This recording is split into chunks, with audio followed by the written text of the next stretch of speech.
Hey guys, welcome back. In this video, I'm going to show you how to hide apps on your Android phone. You can follow this secret trick to easily hide them. Let's jump right in. First of all, open settings. Once you are in the phone settings, scroll down slowly, locate the home screen option, tap to open them. After that, scroll down again. This time you can find the hide apps on home and app screen button, tap to open it.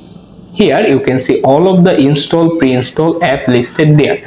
Simply scroll through the page and select one or multiple apps if you want to hide them.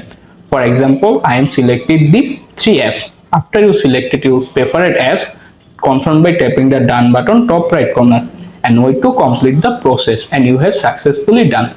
To check this method work or not for your phone, back to your home screen, open the app store and try to find the apps.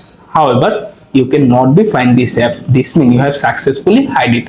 Hope this guide will help you. Please subscribe to my channel. Also, like this video. Take care.